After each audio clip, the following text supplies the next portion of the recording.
lang din yung channel ko. I mean, hindi naman siya bago, pero ngayon ko lang siya ulit nagamit kasi nga ngayon lang ako ulit nag-upload. So, ngayon ko lang nagamit yung channel ko.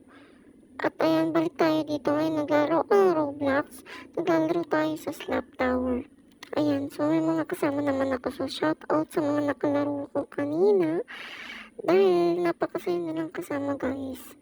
At kahit hindi ako nakarating dun sa top, ang dami ko na-meet dun sa baba. Ayan o, tingnan niyo si ate, pinipili talaga na mag-jump. Ayan. Ayan, nahulog rin tayo, diba? Guys, kasi napakapaepal rin natin, bida-bida rin tayo, pero mahuhulog rin naman. At ayan, inulit-ulit ko talaga nung time na yan, pero tignan niyo talaga, guys. Paulit-ulit rin talaga tayo nahuhulog yan. Hindi pa kasi ako masyadong marunong sa OB at hindi pa talaga ako expert sa pag-video ng ganito. Actually, first time ko mag-voice over. Ayan, palaban talaga si ante, hindi talaga siya papatalo, talagang tinakay niya ulit yung OB. Alam niya naman hindi niya kaya pero pinipilit niya pa rin talagang umakyat. Ayan, so trying hard talaga si ante. Nakakainis. Ayan, so napaka-trying hard natin dyan kanina kasi nga napakahirap nitong talaga. I mean, hindi siya mahirap. Pero, ang hard na kasing i-control, ganyan. Kasi, ang hirap niya i-jump, ganyan. Pero, natapos naman natin yan nung natapos ko yung record. So, mag-comment na lang kayo sa mga next game na lalaroin natin, guys. Mag-comment down below kayo sa mga gusto nyong laruin. Mag-request lang kayo. At susunod-sunod kayo mga request nyo at lalaroin natin yan sa next video.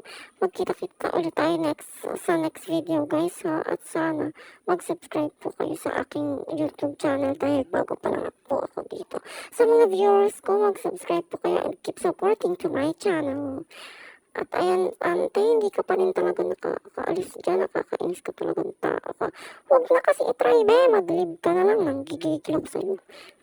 Siyempre, trying hard, hindi magpapatalo, o ante nyo. Be, ilalaban pa rin natin yan kahit hindi natin kaya. Guys, hindi kasi ako makaayos ng control dyan ng time na yan kasi nga naka-record din ako. Pero hindi naman siya hindi naman siya mahirap mag-record. Pero, hindi rin talaga ako makakontrol na ayos kasi medyo kabado maglaro, ganyan. Kasi diba, pero ang ganda ng controller niya, Ben, na sobrang napaproud ako. Ayan, so sa mga next video natin, mag-comment down below lang kayo. Pero minsan lang din ako nag-a-upload dito. Minsan lang din po ako nag-a-update sa aking YouTube account. Kaya, sana po, wag po kayong umasa lagi kayo may mapapanood sa YouTube channel ko. Pero, sisikapin ko pa rin po na may ma-upload dito sa YouTube channel natin. Guys, sobrang busy kasi ng taong ito. At hindi talaga pwede na araw-araw talaga siya mag-upload. Kaya guys, maghintay na lang kayo sa mga update ko sa next video.